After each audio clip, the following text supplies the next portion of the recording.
तो नमस्कार दोस्तों, डीएमपी चैनल में आप सब मित्रों का हृदय से अभिनंदन करता हूं। दोस्तों, 7 बार न्यू त्यौहार के हमारे इस क्रम में आए दिन हमारे देश में कोई न कोई व्रत और त्यौहार आते ही रहते हैं दोस्तों। इसका मतलब कि हमारे यहाँ समय की कोई कमी नहीं है। लोग जो है आए दिन बगैर किए हुए, कुछ परिश्रम किए हुए व्रत रख करके ही तमाम मोक्ष लाभ और तमाम जो है अपनी कामनाएं संपूर्ण कराने में देवी देवताओं के माध्यम से जो है कामयाब रहते हैं दोस्तों। इसीलिए ये आए दिन व्रत और तीज त्यौहार चलते रहते हैं। आज भी चूँकि आज ज्येष्ठ मास की कृष्ण पक्ष की अमावस्या है और आज भी जो है यहाँ बट पूजा हो रही है। बट सावित्री पूजा का त्यौहार है, उत्सव मनाया जा रहा है, व्रत रखा जा रहा है स्त्रियों ने। और किसके लिए? पति की मंगल कामना एवं अखंड सौभाग्य प्राप्ति के लिए।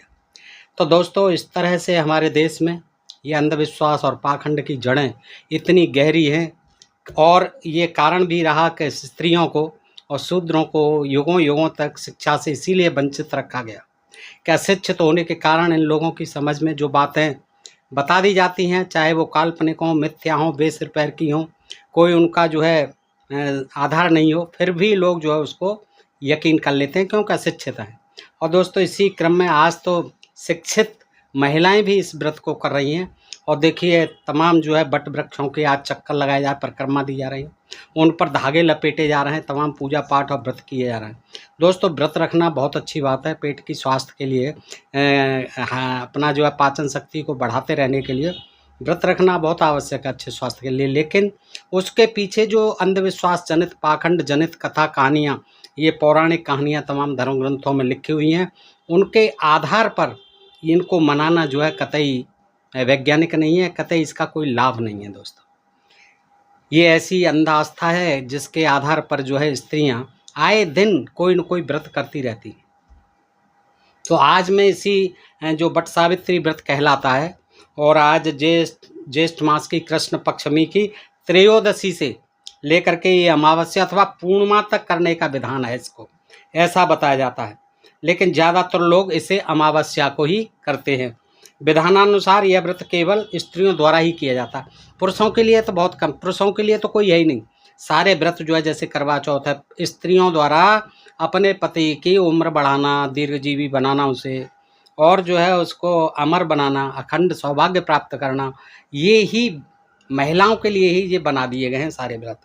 और दोस्तों, इसके पूजन की जो कहानी है वो भी मैं आपको बताता हूँ। देखिए कितनी कितनी दिलचस्प कहानियाँ गढ़ दी गई हैं कि देखिए, यह व्रत स्त्रियों का एक महत्वपूर्ण पर्व है, जैसा कि हम जानते हैं, क्योंकि इसके करने से उनका सुहाग अचल होता है, ऐसा माना जाता है।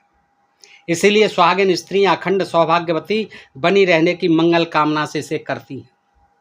अब जिन देशों में नहीं करते हैं, जिन धर्मों में नहीं करते हैं, उनके पति क्या सौभाग्य नहीं होता, उन स्त्रियों का जो सौभाग्य नहीं होता, ऐसा कुछ नहीं है।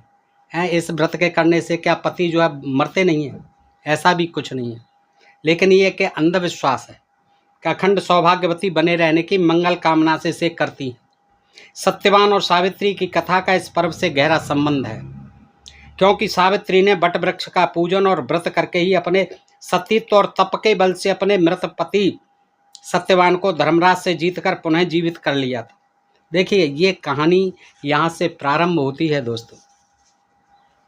और मेरा इस कथा को पढ़ने का, बताने का मकसद कतई नहीं है कि आप लोग न करें। जिन लोगों को करना है वो करेंगे, वो नहीं मान सकते किसी की। लेकिन कम से कम उसकी पीछे की जो कहानी है उसको तो कुछ समझो कि आखिर इसका आधार क्या है, इसके पीछे का विज्ञान क्या है, क्या ज्ञान है इसके पीछे का, तो उसको तो समझना चाहिए। मैं यही प्रयास करता हूँ कि आप समझिए, रखिए व्रत। हर स्त्री को चाहिए अपने पति की दीर्घ कामना करे, दीर्घजीवी होने की कामना करे। हर पति को चाहिए कि अपने पत्नी, अपने बच्चों की दीर्घजीवी होने की, सब तरह से स्वस्थ और सुखी होने की कामना करे। ये तो गृहस्थ का परम धर्म है। स्त्री को पति की, पति को स्त्री की हर समय ख्याल रखना, हर तरह से जो उसकी देखभाल करनी है दोनों को एक दूसरे की, क्योंकि ये गृहस्थ के रथ के 2 पहिए होते हैं, पति और पत्नी। कोई बुराई नहीं है, ऐसे काम करो, व्यवहार में लाओ, ऐसे चरित्र में लाओ, अच्छा व्यवहार करो, एक दूसरे के प्रति प्रेम पूर्ण व्यवहार करो, जिससे एक परिवार में सुख और शांति स्थापित हो, पति भी स्वस्थ रहे, पत्नी भी स्वस्थ रहे, और उन दोनों की अपने आप जब स्वस्थ होंगे, सुखी होंगे, तो जो है उनकी निश्चित ही दीर्घायु हो। लेकिन ये एक दिन, साल में एक दिन या 10 दिन या 15 दिन ये कर लेने से ऐसा कुछ नहीं होता है। बाद में घर में खिटखिट हो, चिकचिकबाजी हो, और फिर तुम एक दिन के लिए व्रत रखो ऊपर के मन से, और फिर उस दिन भी कौन सा सब खाते पीते हैं, दूध पिएंगे, चाय पिएंगे, फल खाएंगे, हलवा खाएंगे, तो उसका मतलब क्या रह जाता है। लेकिन चूंकि एक दूसरे की देखा देखी अगर कोई स्त्री नहीं करती है तो उसको समझा जाता है कि ये तो बड़ी बेवफा है अपने पति के प्रति, हैं, व्रत ही नहीं रखती है। तो इसलिए भी कुछ ये सामाजिक जो कुछ ऐसी मान्यता हैं, कुछ ऐसी बाध्यताएं हैं, जिनके कारण स्त्री न चाहते हुए भी रखती हैं, बहुत सी जानती भी हैं कि इसके पीछे की जो कहानी है वो मैं आपको सुनाता हूँ। तो दोस्तों ये सब जो है पाखंड बना दिए गए हैं। अब बताइए बट वृक्ष का क्या लेना देना। बट वृक्ष होता है, पीपल का वृक्ष है, सारे वृक्ष हमारे जीवन के लिए महत्वपूर्ण हैं, तो उनको तो प्रकृति से मिलता है। अब हम उसकी पूजा पाठ करने से उसको क्या लाभ हो रहा है, उसको पूजा पाठ के उस पर धागा लपेटने से क्या लाभ हो रहा है, उसे कोई लाभ नहीं हो रहा है। वृक्ष लगाइए आप, पर्यावरण को स्वच्छ रखते हैं, हमारे लिए ऑक्सीजन देते हैं, जीवन के लिए परमावश्यक हैं। पेड़ पौधे लगाना चाहिए, उनकी पूजा भी करनी चाहिए, लेकिन किसी धार्मिक आडंबर के नाम पर, धार्मिक पाखंड के नाम पर वृक्षों की भी पूजा करना गलत है। उनके नीचे दीपक जलाएंगे, उनके नीचे जो मिठाई रखे आएंगे, फिर कुत्ते जो है उनका जो चाटा चूटी करेंगे, क्या लाभ है उससे, पौधे को कोई लाभ नहीं होने वाला है। तो देखिए क्या होता है कि इस दिन सावित्री की कथा का इस पर्व से गहरा संबंध है, जो सत्यवान सावित्री थी, क्योंकि सावित्री ने बट वृक्ष का पूजन और व्रत करके ही अपने सतीत्व और तप के बल से अपने मृत्यु पति सत्यवान को धर्मराज से जीतकर पुनः जीवित कर लिया था। तो क्या सत्यवान और सावित्री के बाद किसी के पति के साथ ऐसे हादसे नहीं हुए, उनको यमराज लेने नहीं आया, क्यों नहीं उन्होंने बचाया? केवल ये सत्यवान और सावित्री का ही एक उदाहरण क्यों दिया गया? और देखिए इसकी भी सच्चाई देखिए। यही कारण है कि इस व्रत का नाम बट सावित्री पड़ा। वट बरगद से कहते हैं और सावित्री उसको साथ जोड़ दिया, सावित्री का नाम बट सावित्री पड़ा इस व्रत का नाम। शास्त्रों में कहा गया है कि बट यानी बड़ बरगद वृक्ष के मूल में, आप देखिए अभी यहाँ ब्रह्मा भी आ गए कि वृक्ष के मूल में ब्रह्मा जी रहते हैं। किसके? बरगद के। ये आप लोगों को पता ही नहीं होगा। देखिए ब्रह्मा जी कहाँ रहते हैं, कहाँ निवास स्थान है बेचारों को, कहीं जगह ही नहीं है। कहाँ रहते हैं? जड़ों में रहते हैं ब्रह्मा जी। किसकी? बरगद की, वृक्ष की जड़ों में ब्रह्मा जी रहते हैं। बीच में विष्णु जी यानी ऊपर की ओर, शिखर की ओर भगवान शिव निवास करते हैं। देखिए ये तो हमारे देवताओं का वास है। फिर पीपल में भी रहते हैं, ऐसे ही तमाम आंवला के वृक्ष में भी रहते हैं, बेल के वृक्ष में भी रहते हैं, तमाम जो है इसी तरह से देवी देवता वृक्षों में निवास करते हैं। देखिए आज आपको पता चला होगा कि जो बरगद का वृक्ष है उसकी, अब देखिए उसकी पूजा करनी है बरगद की, तो उसको उसके साथ देवता भी जोड़ दिए, तीनों देवता ब्रह्मा विष्णु महेश उसी में निवास कर रहे हैं। तो ये जो है इस तरह से ही ये अंधविश्वास प्रचारित किया जाता है। इसका देखिए पूजन विधान भी देखिए, इस व्रत को ज्येष्ठ मास के कृष्ण पक्ष की त्रयोदशी से अमावस्या अथवा पूर्णिमा तक करने का विधान है, लेकिन ज़्यादातर लोग इसे अमावस्या को ही करते हैं। विधानानुसार यह व्रत केवल स्त्रियों द्वारा ही किया जाता है। ज़्यादातर व्रत जो स्त्रियों द्वारा ही किए जाते हैं, क्योंकि वो घर भीतर रहती हैं। ज़्यादातर कामकाजी महिलाएं हमारे यहाँ होती नहीं, पढ़ी लिखी ज़्यादा, कहीं रोजी रोटी का काम तो बहुत कम स्त्रियाँ होती हैं इस तरह की। तो उनको जो है ये व्रत का जिम्मा सौंप दिया गया है कि आप हमारे लिए व्रत करते रहिए बस, और हम अपना काम करेंगे, चाहे कमा के लाएंगे। यूँ तो इस व्रत को सौभाग्यवती स्त्रियों के लिए ही बताया गया है। हाँ, जो शादीशुदा हैं, सौभाग्यवती हैं, उन्हीं के लिए बताया गया है, किंतु कुमारी भी कर सकती हैं इस व्रत को। देखिए कुमारी लड़कियां कर सकती हैं, विधवा भी कर सकती हैं। अब बताइए वो क्यों करेंगे? उनका तो सौभाग्य ही नहीं है, सौभाग्यवती रही नहीं है, और उन्होंने किया था पहले लेकिन विधवा हो गई, वो फिर भी कर सकती हैं। कुंवारी भी कर सकती है, उन्हें क्या लेना देना, अभी पति है नहीं, किसकी दीर्घजीवी की कामना करेंगे, दीर्घजीवी होने की। पुत्रवती भी कर सकती हैं और अपुत्रवती भी कर सकती हैं, इस व्रत को कर सकती हैं। इस दिन बट वृक्ष का पूजन किया जाता है, साथ ही सत्यवान सावित्री और यमराज की भी पूजा की जाती है। देखो वट के साथ ब्रह्मा विष्णु महेश उनकी तो हो ही गई, अब ये जो है मूर्ति रखी जाती है मिट्टी की, आजकल बनने लगी हैं। सत्यवान, सावित्री और यमराज तीनों की पूजा भी करनी होती है। व्रती को प्रतिदिन प्रातःकाल नित्य कर्मों से निवृत्त हो स्नान करके पवित्र होकर स्वच्छ वस्त्र धारण करने चाहिए। फिर जल से भरा पात्र यानी घड़ा या कलश लेकर बट वृक्ष के पास जाकर संकल्प बोलें। क्या बोलें? कलश ले जाएं नहा धोकर, स्वच्छ वस्त्र पहनकर, और बट वृक्ष के पास जाकर संकल्प बोलें। क्या संकल्प करें? मैं अपने पति और पुत्रों की आयु, आरोग्य प्राप्त एवं जन्म जन्मांतर सौभाग्य की प्राप्ति के लिए सावित्री व्रत का संकल्प करती हूँ। संकल्प करती हूँ कैसे? आजीवन करती रहूँगी या इतने वर्षों तक करती रहूँगी। हे बट, अमृत के समान इस जल से मैं तुमको सींचती हूँ। अब बताइए, एक दिन सींचने से क्या हो जाएगा? उसको प्रकृति, उसकी जड़ें इतनी गहरी होती हैं, नीचे तक पहुँचती हैं, गहराई से पानी खींचती हैं। सभी जंगली पौधे, जंगल में कौन सींचने जा रहा है उनको? प्रकृति ने सबको जन्म दिया है, पालती पोसती है। लेकिन ये हमारा भ्रम है कि हम एक लोटा लुढ़का करके कहते हैं कि हमने इसको सींच दिया। हे बट, अमृत के समान इस जल से मैं तुमको सींचती हूँ। ऐसा कहकर पात्र का जल जड़ों में डाल दीजिए। बट के तने पर रोली लगाओ। बताइए क्या लाभ हो रहा है उसको, तने को? बट के तने पर रोली लगाओ, चंदन लगाओ, टीका लगाओ, चावल, चना, गुड़ आदि चढ़ा दें।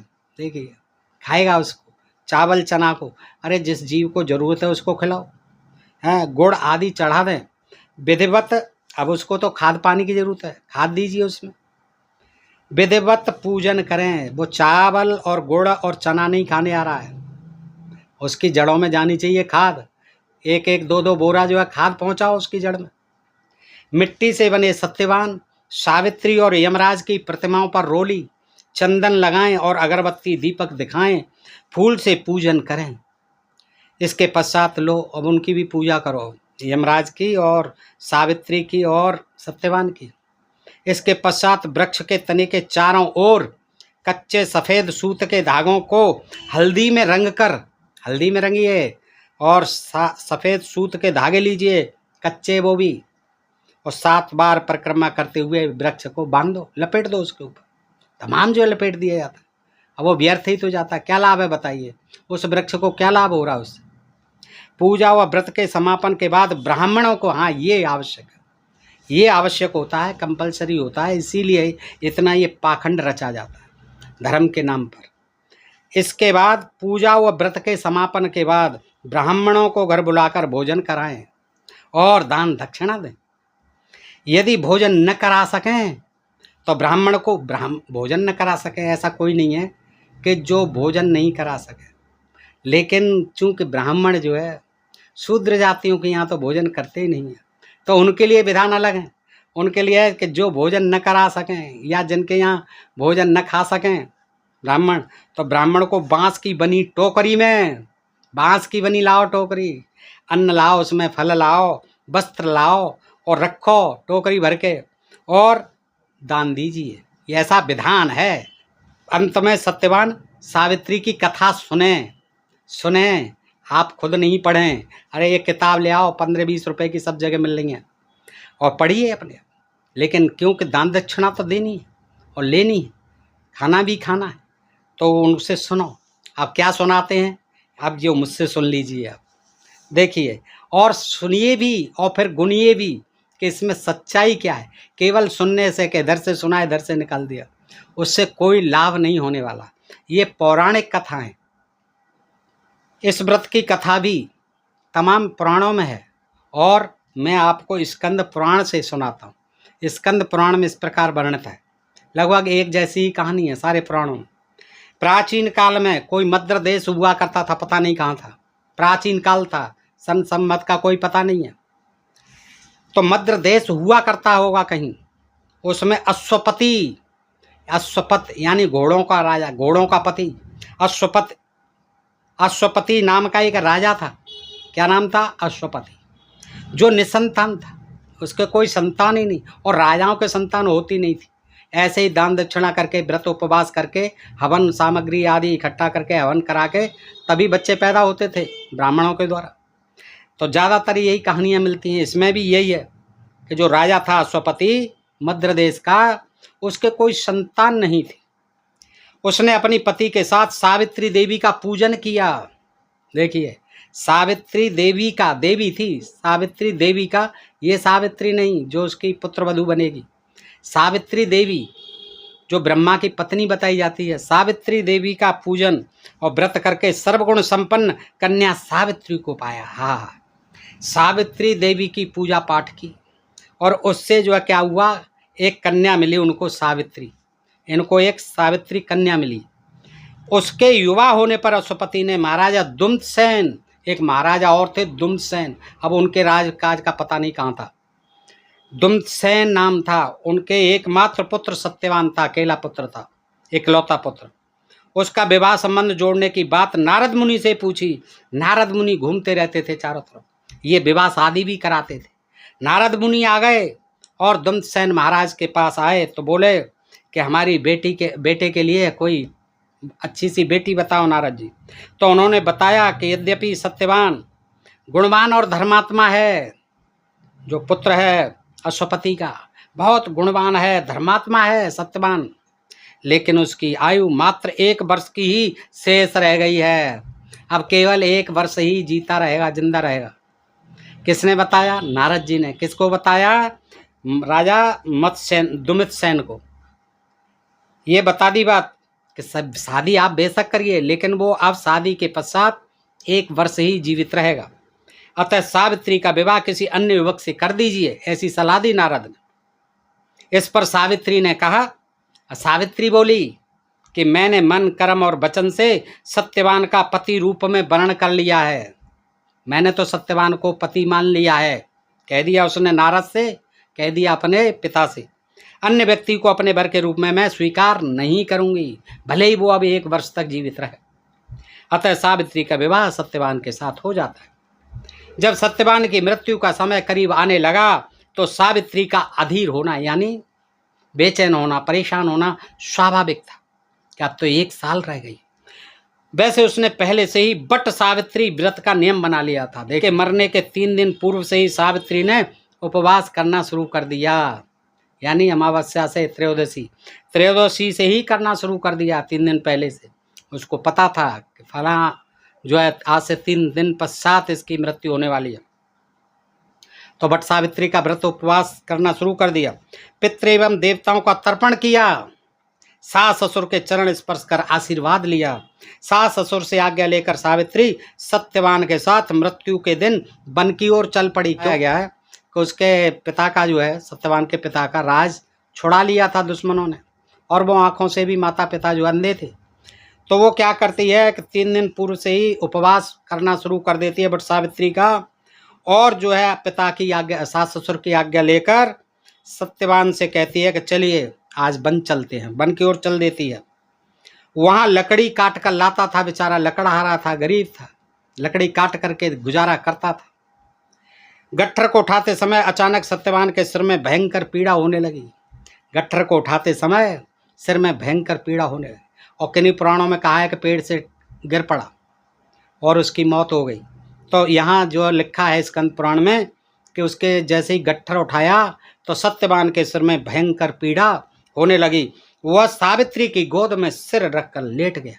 ठीक है, लेट गया। थोड़ी देर में ही वहाँ यमराज उपस्थित हो गए। आज तक किसी ने देखा नहीं, लेकिन वहाँ आ गए यमराज, भैंसे पर चढ़ के आते थे। वो दिख गए होंगे सत्यवान सावित्री को, वो सावित्री को लेने आ गए, भैंसे पर रख के ले जाते हैं यमराज। उन्होंने सत्यवान के शरीर से उसके प्राण खींचे। अब प्राण तो पहले ही निकल गए थे महाराज, अब प्राण खींचे यानी जैसे पंप से कोई ऐसे होगी सक्शन पंप जो है वो उससे खींचे, प्राण खींचे और वापस चल दिए प्राणों को। अरे ये तो महाराज वहीं से ही खींच लेते, आप यहाँ आने की क्या ज़रूरत थी? हैं, वहाँ बैठे बैठे यमलोक से यहाँ भैंसे पर चढ़ के आते हो आप, हैं, इतना कष्ट करते हो, और कोई ले जाने की भी चीज़ नहीं है। वायु होती है, प्राण तो शरीर तो यहीं पड़ा हुआ है जो ढोने वाली चीज़ है, तो प्राणों का क्या वजन है? प्राणों में तो कोई वजन ही नहीं होता, ये तो आप वहीं से खींच लिया करें। लेकिन नहीं, पता नहीं क्या उन्हें टीए मिलता होगा धरती पर आने का भैंसे से। तो यह देखकर सावित्री की भी उनके पीछे पीछे चलने लगी। अब ये भी चलने लगी। अब बताइए वो क्या धरती पर चल रहे थे, वो तो ऊपर चले गए होंगे, भैंसे को उड़ गए होंगे। तो वो चलने लगी। उसकी पति निष्ठा देकर यमराज ने उससे 2 वर मांगने को कहा हो। अब वो बोले कि भाई ये तो बड़ी पतिव्रता है, पीछे पीछे आ रही है, हैं, इसे बिल्कुल भी डर नहीं लग रहा है मेरे पीछे आते हुए। उसने कहा कि सावित्री 2 वर मांग लीजिए। सावित्री ने पहले वर में अपने अंधे सास ससुर को नेत्र ज्योति प्रदान करने। अब नेत्र ज्योति की क्या चल रही थी, पहले तो अपने पति को ही वापस मांग, लेकिन उसने क्या किया कि पहले अपने सास ससुर का भला चाहा। उसने कहा मेरे सास ससुर को नेत्र ज्योति अंधे थे, प्रदान कर दीजिए महाराज। तो बस उसने कह दिया ठीक है, आँखों में ज्योति आ गई, आँखें सही हो गई। देखिए ऐसे मंत्र आजकल नहीं, आजकल ऑपरेशन करने पड़ते हैं, लेंस डालने पड़ते हैं। और नेत्र ज्योति प्रदान करने और दूसरे वर में उनका खोया हुआ राज्य प्राप्त करने की इच्छा प्रकट की कि राज्य भी वापस मिल जाना चाहिए। अभी पति की बात में तो बात तो बाद में आई, पहले राज्य भी मांग लिया कि राज्य वापस करवाओ मेरे पति सास ससुर का। यमराज ने उसने दोनों वर दे दिया। देखिए क्या वर दे दिया, उसने कहा ठीक है, वापस हो गया तुम्हारा राज्य। दोनों वर प्राप्त करने के बाद भी सावित्री ने यमराज का पीछा नहीं छोड़ा। हाँ 2 वरदान दे दिए, फिर भी उसने पीछा नहीं छोड़ा, चल दी पीछे पीछे। आज तक कोई ऐसा हुआ है कहीं? सावित्री ही ऐसे पीछे पीछे चली, और स्त्रियां क्यों नहीं चली?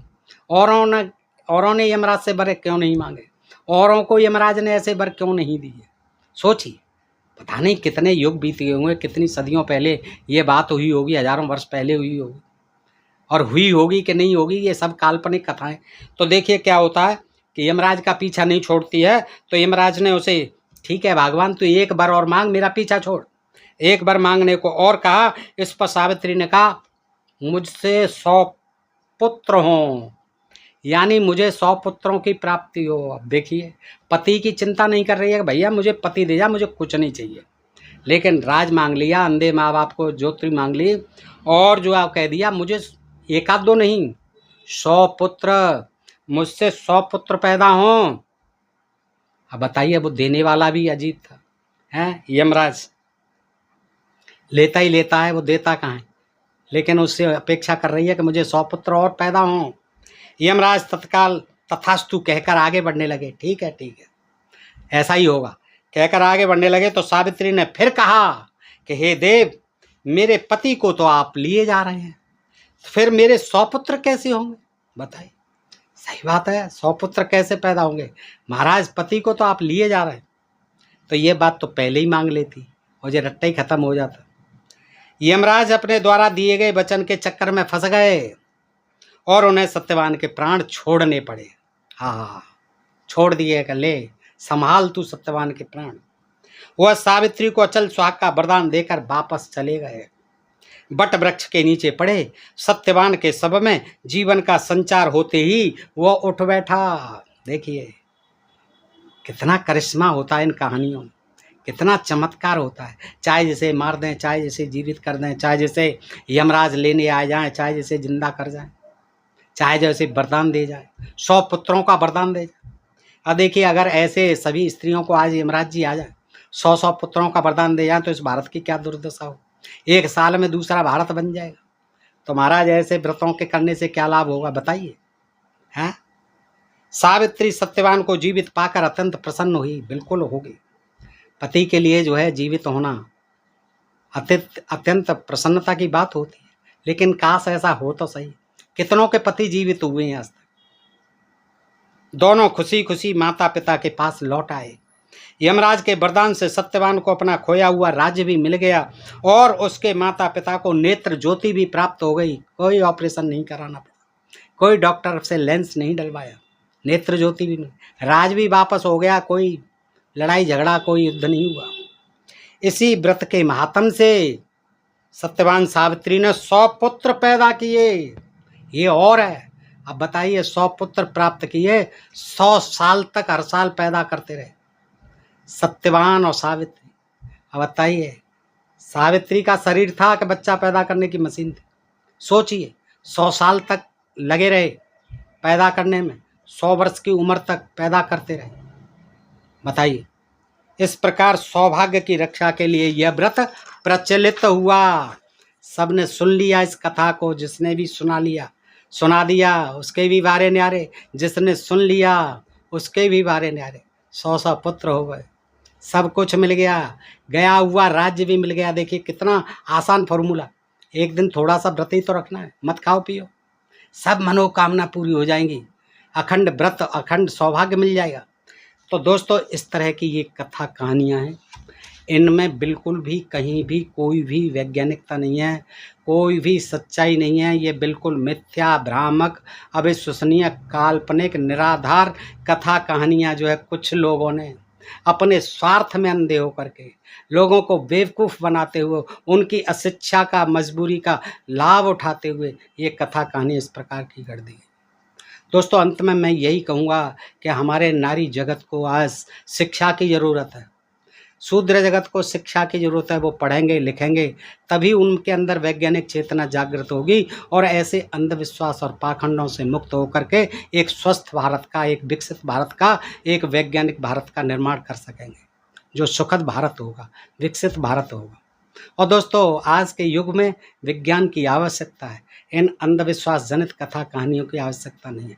हमारी जो स्त्री जगत है उसको समझना चाहिए कि इन कथा कहानियों के पीछे केवल एक वर्ग का स्वार्थ है, वो अपनी दान दक्षिणा के लिए हम लोगों को आए दिन हर व्रत में, तीज में, त्यौहार में भटकाए रहते हैं और अपना बैठे बिठाए माल उड़ाते रहते हैं।